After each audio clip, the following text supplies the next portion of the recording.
Salve, salve fiel nação corintiana, tá começando mais um Spotimão, o podcast pós-jogo da torcida corintiana. É nóis!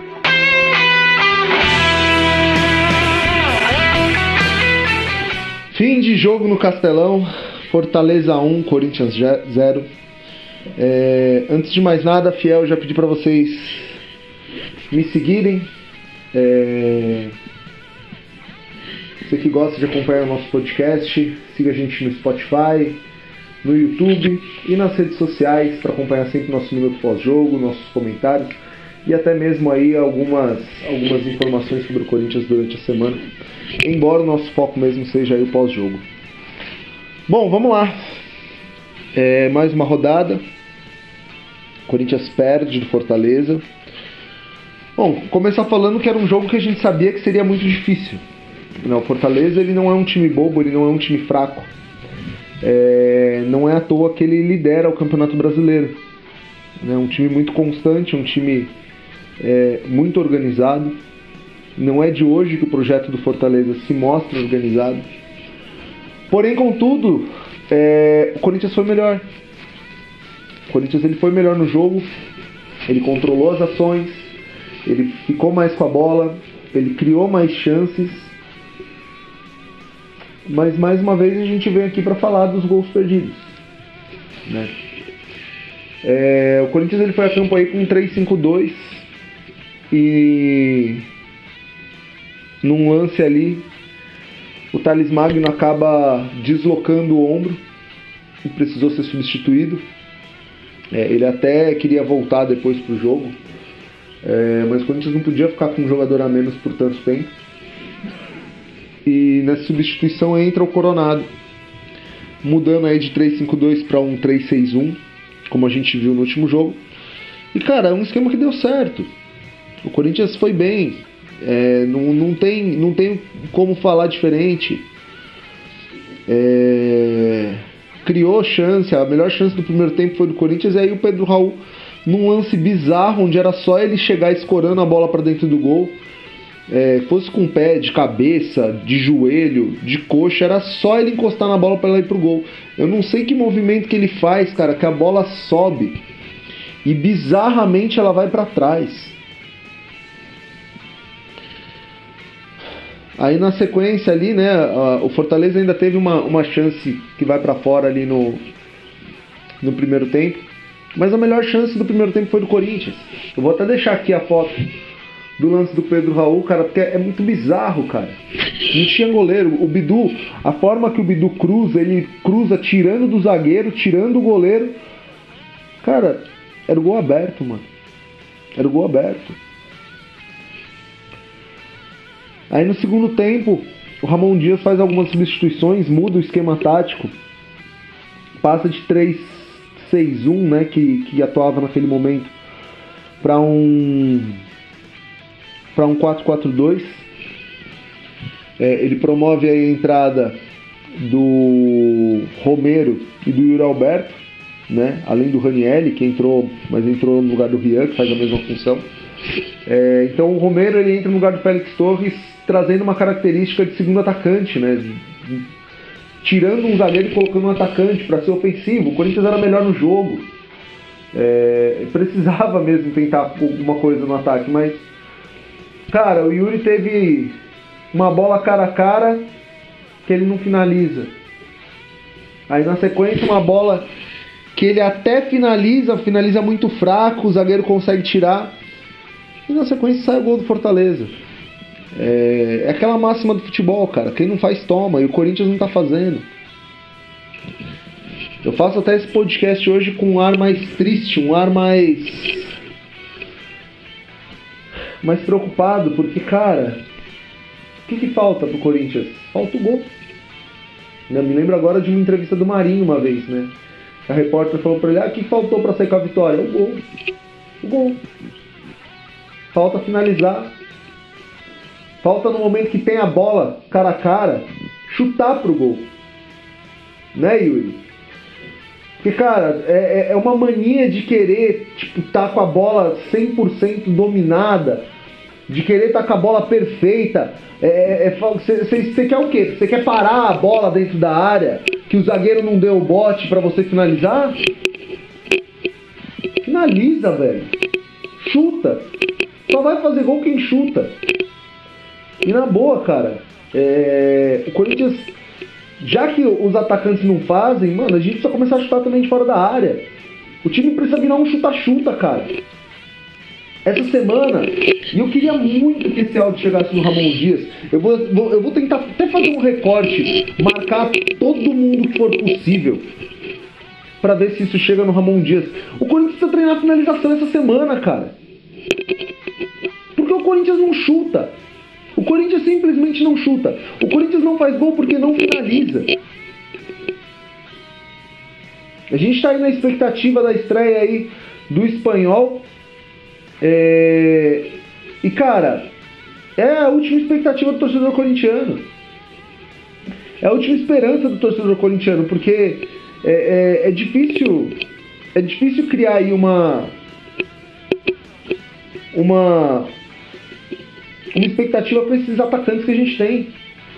O Héctor Hernandes, ele precisa ser regularizado na segunda-feira, cara. Ele precisa ser regularizado na segunda-feira e precisa estrear já na próxima rodada do Campeonato Brasileiro, que inclusive vai ser um dos jogos mais difíceis do campeonato, apesar de ser em casa. Cara, é assustador, mano.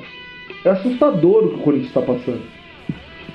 O Corinthians teve hoje, ó, pegando aqui as estatísticas para vocês, ele teve 12 finalizações. O goleiro do Fortaleza fez 3 defesas. O que significa que foram 3 bolas só no gol.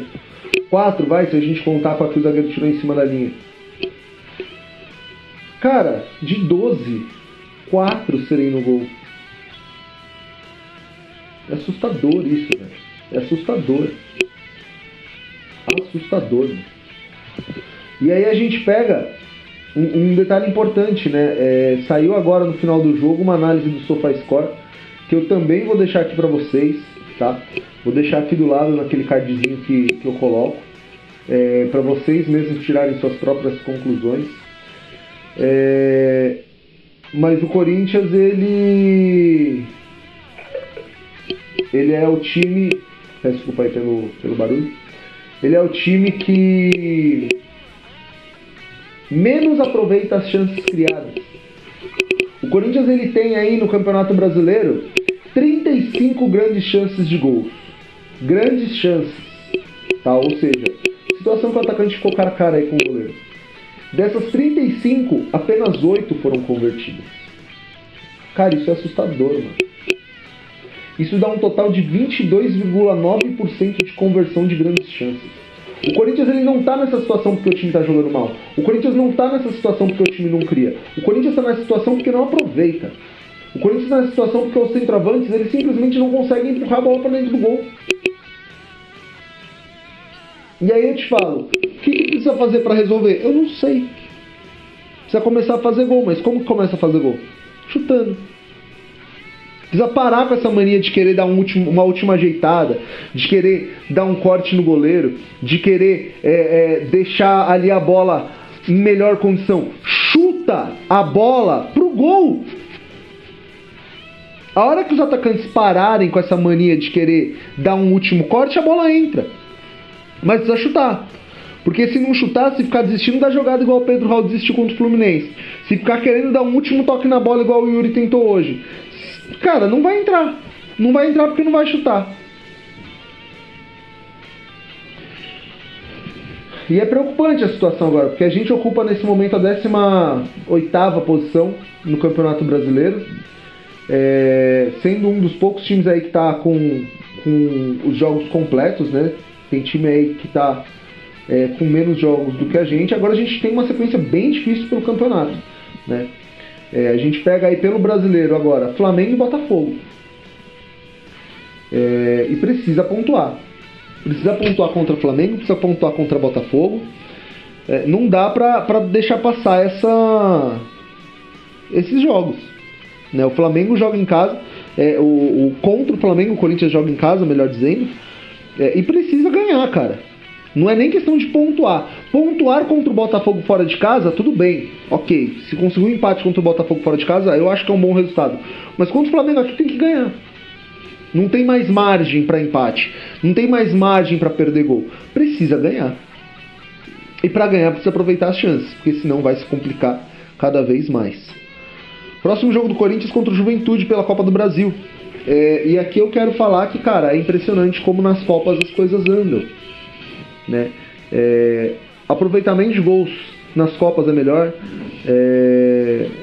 O Corinthians vem avançando, jogando bem nas Copas. Verdade que teve ali um deslize, né, no último jogo, mas passou, né? E nas Copas, cara, parece que o clima é mais leve, parece que as coisas funcionam melhor. E no Brasileiro não. É incrível como quando a fase é ruim, quando a fase preocupa, as coisas parecem que simplesmente desandam. Hoje não era jogo pro Corinthians ter perdido. Não por conta do adversário muito difícil, a gente já falou isso aqui. Pra mim, talvez um dos adversários mais difíceis do Brasil. Mas o Corinthians jogou bem, o Corinthians criou, o Corinthians foi melhor no jogo.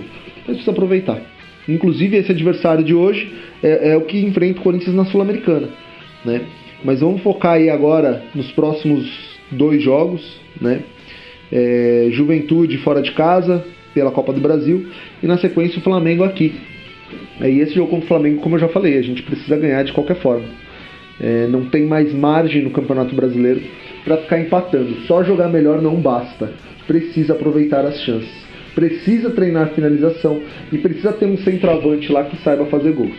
Que o Héctor Hernandes possa estrear o quanto antes no Corinthians, que esse espanhol chegue e resolva o nosso problema, porque a coisa tá feia, a coisa tá preocupante.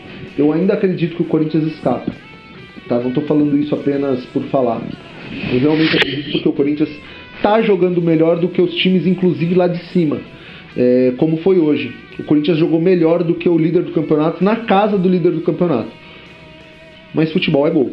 Futebol é bola na rede. Nem que comece a ganhar por 1-0, jogando feio, mas precisa voltar a ganhar. Um abraço, é nóis e vai Corinthians.